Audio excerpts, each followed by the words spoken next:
வணக்கம். புதுவை மற்றும் அதனை சுற்றியுள்ள பகுதிகளில் நடைபெற்ற பல்வேறு நிகழ்வுகளை விரிவாக காண்பதற்கு முன்பு தலைப்புச் செய்திகளை காண்போம். பெத்துசெட்டிப்பேட்டை ஸ்ரீ சித்தி விநாயகர் சிவசுப்பிரமணியர் தேவஸ்தானத்துக்கு புதிதாக தங்கத்தேர் பணிகளை தொடங்கி வைத்தார் ஆளுநர் கைலாஷ் நாதன். காரைக்கால் ஏடிஎம் மையத்தில் திடீர் தீ விபத்து, சாதுரியமாக செயல்பட்ட தீயணைப்பு வீரருக்கு குவியும் பாராட்டு. இனி விரிவான செய்திகள். புதுச்சேரி பெத்துசெட்டிப்பேட்டை ஸ்ரீ சித்தி விநாயகர் சிவசுப்பிரமணியர் கோவிலுக்கு 4,50,00,000 ரூபாய் மதிப்பில் புதிதாக தங்கத்தேர் செய்யும் பணியை உளியால் செதுக்கி துணைநிலை ஆளுநர் கைலாஷ்நாதன் தொடங்கி வைத்தார். புதுச்சேரி பெத்துசெட்டிப்பேட்டையில் மிகவும் பழமை வாய்ந்த ஸ்ரீ சித்தி விநாயகர் ஸ்ரீ சுப்பிரமணியர் ஆலயம் உள்ளது. இந்த ஆலயத்தில் மரத்தில் மட்டுமே தேர் பயன்படுத்தப்பட்டு வந்தது. மேலும் இந்த கோவிலுக்கு தங்கத்தேர் செய்ய வேண்டும் என்று ஆலயத்தின் நிர்வாகத்தின் சார்பில் அரசுக்கு கோரிக்கை வைக்கப்பட்டது. அதன் அடிப்படையில் தற்போது பெத்துசெட்டிப்பேட்டை ஸ்ரீ சித்தி விநாயகர் கோவிலுக்கு தங்கத்தேர் அரசு அனுமதி அளித்துள்ளது. இதன்படி 12.5 அடி உயரமும் 8 அடி நீளமும் 6 அடி அகலத்தில் அமைய உள்ள இந்த தங்கத்தேரில் சுமார் 4 கிலோ 800 கிராம் தங்கமும் 30 கிலோ காப்பர் 4,50,00,000 ரூபாய் மதிப்பில் தங்கத்தேர் செய்யப்பட உள்ளது. தங்கத்தேர் செய்யும் பணிக்கான துவக்க விழா இன்று நடைபெற்றது. இந்த விழாவில் புதுச்சேரி துணைநிலை ஆளுநர் கைலாஷ்நாதன் சிறப்பு விருந்தினராக கலந்து கொண்டார். அவருக்கு ஆலயத்தின் சார்பில் தொகுதியின் சட்டமன்ற உறுப்பினரும் காங்கிரஸ் சட்டமன்ற கட்சி தலைவருமான வைத்தியநாதன் வரவேற்பு அளித்தார். தொடர்ந்து ஆலயத்தில் நடைபெற்ற சிறப்பு பூஜையில் கலந்து கொண்டு சுவாமி தரிசனம் செய்த துணைநிலை ஆளுநருக்கு ஆலயத்தின் நிர்வாகத்தின் சார்பில் கும்ப மரியாதை அளிக்கப்பட்டது. தொடர்ந்து தேரை வடம்பிடித்து இழுத்து கோவில் பிரகாரத்தில் வலம் வந்தார். இதனையடுத்து தங்கத்தேர் செய்வதற்காக துணைநிலை ஆளுநர் சார்பில் ஆலயத்தின் நிர்வாகத்திற்கு காசோலை வழங்கப்பட்டது. தொடர்ந்து உளியால் மரத்தை செதுக்கி தங்கத்தேர் செய்யும் பணியினை துணைநிலை ஆளுநர் கைலாஷ்நாதன் தொடங்கி வைத்தார். இந்த நிகழ்ச்சியில் ஆலய தனி அதிகாரி பிரபாகரன் மற்றும் ஆலய தலைவர் மணி உள்ளிட்ட கோவில் நிர்வாகிகள் பலர் திரளாக கலந்து கொண்டனர்.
புனித பேட்ரிக் மேல்நிலைப் பள்ளியில் நடந்த குழந்தைகள் தின விழா போட்டியில் வெற்றி பெற்ற மாணவர்களுக்கு பரிசுகள் வழங்கப்பட்டது. புதுச்சேரி பேட்ரிக் மேல்நிலைப் பள்ளியில் குழந்தைகள் தின விழா கொண்டாடப்பட்டது. இவ்விழாவில் பள்ளி தாளாளர் பிரெட்ரிக் வரவேற்றார். பள்ளி முதல்வர் ஸ்டெல்லா வாழ்த்துரை வழங்கினார். சிறப்பு விருந்தினர்களாக அரசு பள்ளிக் கல்வி இயக்கக இயக்குநர் பிரியதர்ஷினி, அருட்தந்தை ஜோசப் பால், ஜிப்மர் மருத்துவமனை பேராசிரியர் வெங்கடாச்சலம், பள்ளியின் முன்னாள் மாணவரும் அப்பல்லோ மருத்துவமனை இணை ஆலோசகருமான பாலச்சந்திரன் ஆகியோர் சிறப்புரையாற்றினர். தொடர்ந்து அவந்திகா போட்டியில் பதக்கம் பெற்ற மாணவர்களுக்கும் ஓவியம், விளையாட்டு உள்ளிட்ட போட்டிகளில் வெற்றி பெற்ற மாணவர்களுக்கும் பரிசுகள் வழங்கி கௌரவிக்கப்பட்டனர். விழாவில் பள்ளி மருத்துவ இயக்குநர் ஜீட்டா பிரெட்ரிக், ஆலோசனை குழு உறுப்பினர்கள், ஆசிரியர்கள், பெற்றோர்கள் உள்ளிட்டோர் பங்கேற்றனர்.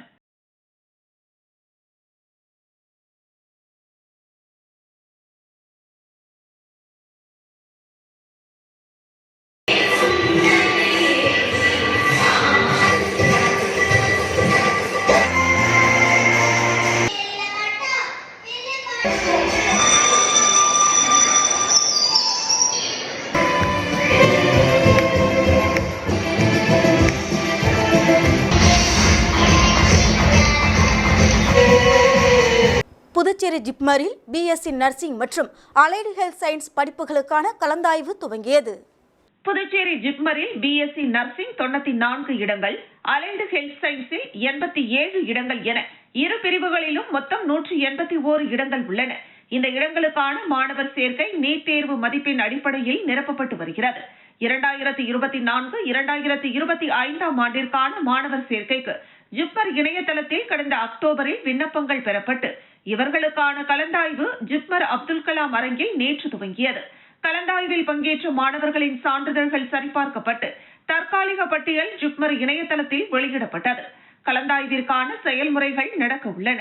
இதில் தேர்வு செய்யப்பட்ட மாணவர்களுக்கு நாளை ஜிப்மர் அகாடமிக் மையத்தில் மருத்துவ பரிசோதனையும் பிற்பகல் சேர்க்கை ஆணையும் வழங்கப்படுகிறது. வரும் 25ஆம் தேதி வகுப்புகள் துவங்க உள்ளன. முதலியார்பேட்டை தொகுதியில் 85 லட்சம் ரூபாய் மதிப்பிலான கான்கிரீட் வாய்க்கால் அமைக்கும் பணியினை தொகுதியின் சட்டமன்ற உறுப்பினர் சம்பத் துவக்கி வைத்தார். புதுச்சேரி முதலியார்பேட்டை சட்டமன்ற தொகுதிக்குட்பட்ட ஜெயமூர்த்தி நகரிலிருந்து எம்ஜிஆர் நகர் வரை 47.64 லட்சம் ரூபாயில் கான்கிரீட் வாய்க்கால் அமைக்கும் பணிக்கான பூமி பூஜை நடைபெற்றது. இதில் தொகுதி சட்டமன்ற உறுப்பினர் சம்பத் கலந்து கொண்டு பூஜை செய்து பணிகளை துவக்கி வைத்தார். இதேபோல் முருங்கம்பாக்கம் பாசன வாய்க்காலில் அழகாபுரி நகரிலிருந்து பாக்கியம் நகர் வரை 37.99 லட்சம் ரூபாய் மதிப்பிலான பணிகளையும் அவர் பூஜை செய்து துவக்கி வைத்தார். இந்த நிகழ்ச்சிகளில் நீர்ப்பாசன கோட்ட செயற்பொறியாளர் ராதாகிருஷ்ணன், உதவி பொறியாளர் மதிவாணன், இளநிலை பொறியாளர் சங்கர் மற்றும் ஊர் பொதுமக்கள் பலர் கலந்து கொண்டனர்.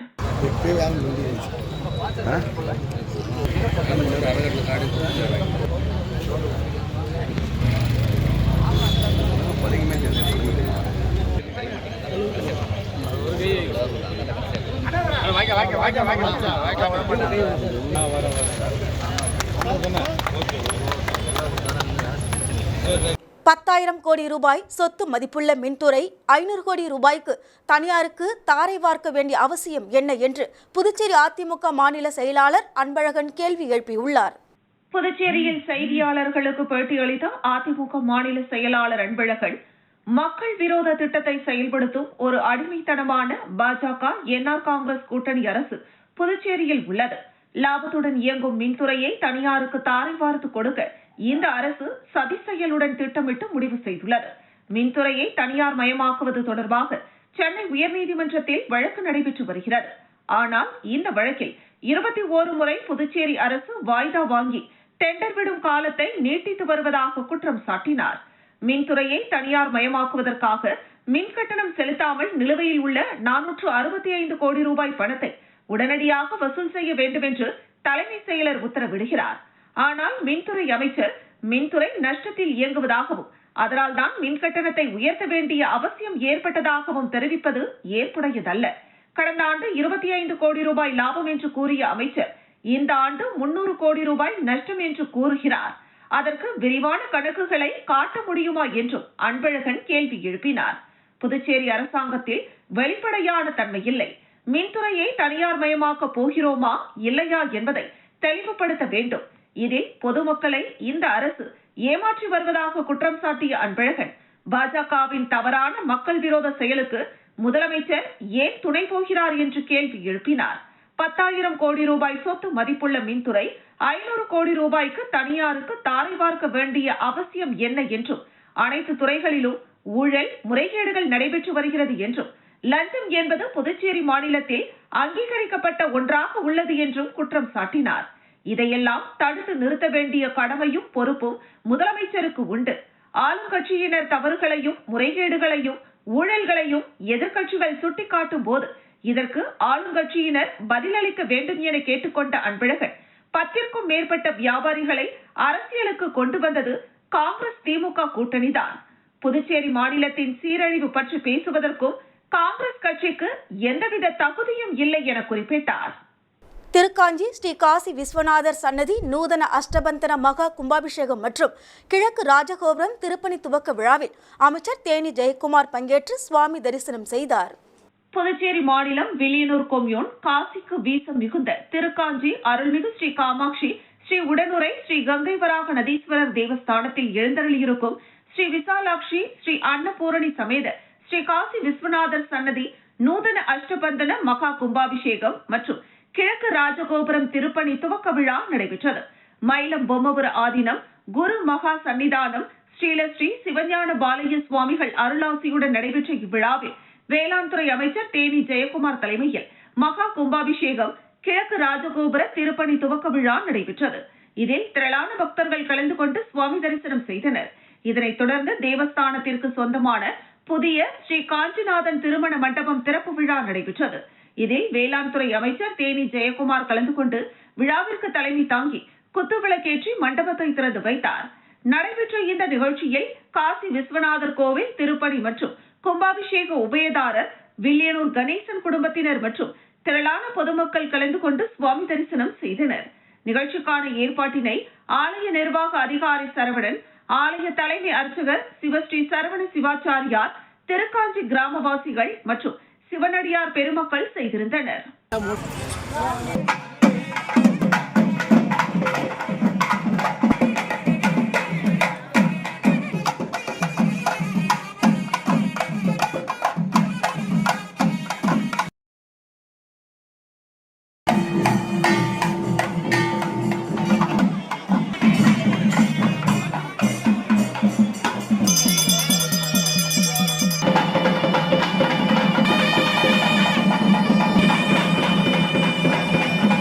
கார்த்திகை மாத பூசத்தினை முன்னிட்டு வில்லியனூர் தட்டாஞ்சாவடி தேங்காய் சித்தர் கோவிலில் சன்மார்க்க கதிரவன் ஜெயா கதிரவன் ஏற்பாட்டில் அன்னதானம் வழங்கப்பட்டது. வில்லியனூர் தட்டாஞ்சாவடி தேங்காய் சித்தர் கோவிலில் ஒவ்வொரு மாதம் பூசத்தின் போது அன்னதானம் வழங்கப்படுவது வழக்கம். அதன் ஒரு பகுதியாக கார்த்திகை மாத பூசத்தினை முன்னிட்டு வில்லியனூர் தட்டாஞ்சாவடி தேங்காய் சித்தர் கோவிலில் சன்மார்க்கி கதிரவன் ஜெயா கதிரவன் ஏற்பாட்டின்படி செல்வராஜ் தலைமையில் அன்னதானம் வழங்கப்பட்டது. நிகழ்ச்சியில் தேங்காய் சித்தர் சுவாமிகள், கோவிலின் நிர்வாகி ஆறுமுகம் மற்றும் தட்சிணாமூர்த்தி, மாரிசன், ரகுராமன், ராஜகோபால், பாலாஜி, முருகன், செல்வி, விஜயா, சுமதி, கணேசன், பழனி, பாரதி, அமுதா மற்றும் ராமலிங்க சுவாமிகள் அவர்களின் அருட்தொண்டர்கள் பலரும் கலந்து கொண்டனர். இதில் திரளான பொதுமக்கள் கலந்து கொண்டு அன்னதானம் பெற்று பயனடைந்தனர்.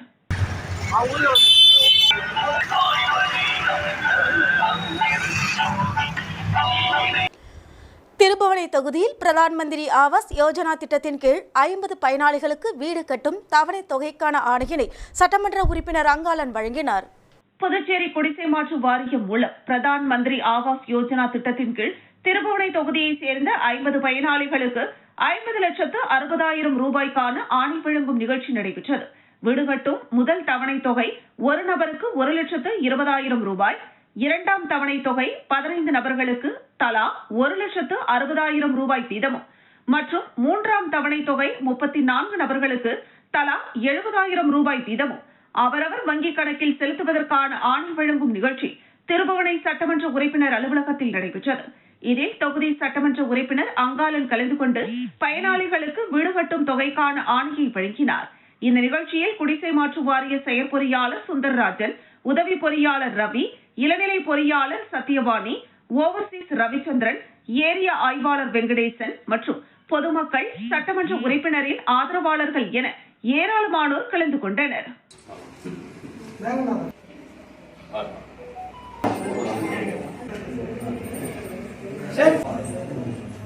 பழங்குடி இன மக்களுக்கு குடும்ப உணவு பங்கீட்டு அட்டை மற்றும் ஜாதி சான்றிதழ் வழங்கும் நிகழ்ச்சி கரிக்கலாம்பாக்கம் பகுதியில் நடைபெற்றது. புதுச்சேரியில் பழங்குடியினர் வசிக்கும் பகுதியில் அடிப்படை வசதிகள் செய்யவும் ஜாதி சான்றிதழ், குடும்ப உணவு பங்கீட்டு அட்டை, ஆதார் அட்டை உள்ளிட்டவை வழங்க வலியுறுத்தியும் கடந்த சில நாட்களுக்கு முன்பு பழங்குடியினர் போராட்டத்தில் ஈடுபட்டனர். இதையடுத்து ஆதி திராவிடர் நலம் மற்றும் பழங்குடியினர் நலத்துறையின் செயலர் முத்தம்மா தலைமையில் மாவட்ட ஆட்சியர் குலோத்துங்கன், இயக்குநர் இளங்கோவன், துணை மாவட்ட ஆட்சியர் சோமசேகர் அப்பாராவ் கொட்டாரு மற்றும் தாசில்தார் கோபாலகிருஷ்ணன் அதிகாரிகள் பழங்குடியினர் மக்கள் வசிக்கும் பகுதிக்கு சென்று குறைகளை கேட்டறிந்தனர். இதைத் தொடர்ந்து ஏம்பலம் தொகுதி கரிக்கலாம்பாக்கம் பகுதியில் உள்ள ராஜீவ்காந்தி திருமண மண்டபத்தில் பழங்குடியினர் மக்களுக்கு ஜாதி சான்றிதழ், குடும்ப உணவு பங்கீட்டு அட்டை வழங்க சிறப்பு முகாம் நடைபெற்றது. இதில் பாகூர் தாசில்தார் கோபாலகிருஷ்ணன் தலைமை தாங்கி 35 பழங்குடியினர்களுக்கு ஜாதி சான்றிதழை வழங்கினார். மேலும் குடிமைப் பொருள் வழங்கல் துறையின் மூலமாக 15 பேருக்கு குடும்ப உணவு பங்கீட்டு அட்டை மற்றும் ஆதார் அட்டையும் வழங்கப்பட்டது. கரிக்கலாம்பாக்கம் சமுதாய நலவழி மையம் சார்பில் மருத்துவ முகாமும் நடத்தப்பட்டது.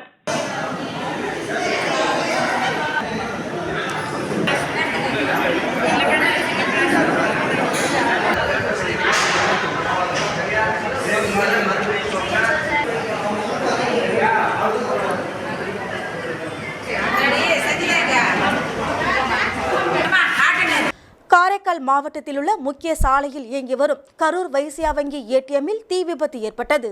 காரைக்கால் மாதா கோவில் வீதியில் அமைந்துள்ள கரூர் வைசியா ஏடிஎம் மைய இயந்திரத்தில் இருந்து எச்சரிக்கை ஒலி வேகமாக ஒலித்துள்ளது. இந்த நிலையில் அங்கிருந்த காவலாளி செய்வதறியாது திகைத்து வங்கி கிளைக்கு தகவல் தெரிவித்தார். இதற்கிடையில் திடீரென சர்வர் அறையிலிருந்து புகை வர தொடங்கியது.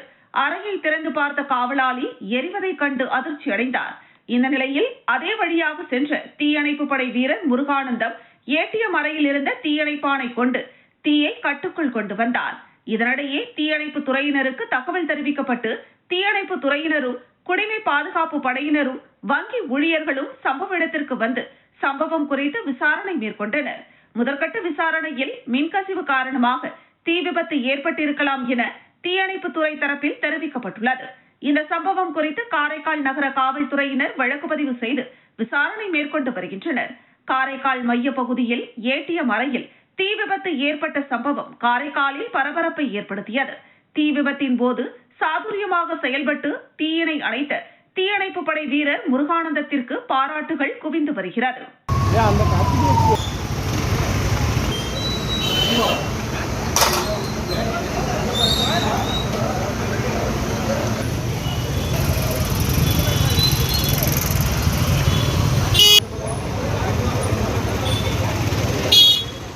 மீண்டும் தலைப்புச் செய்திகள்.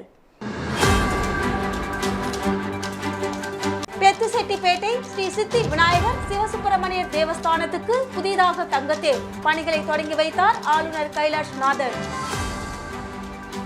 காரைக்கால் ஏடிஎம் மையத்தில் திடீர் தீ விபத்து, சாதுரியமாக செயல்பட்ட தீயணைப்பு வீரருக்கு குவியும் பாராட்டு. இத்துடன் செய்திகள் நிறைவடைகின்றது. உங்களிடமிருந்து விடைபெறுவது ஜானகி. செய்திகளை உடனுக்குடன் தெரிந்து கொள்ள கமலா தொலைக்காட்சியின் சமூக வலைதளத்தை பின்பற்றவும்.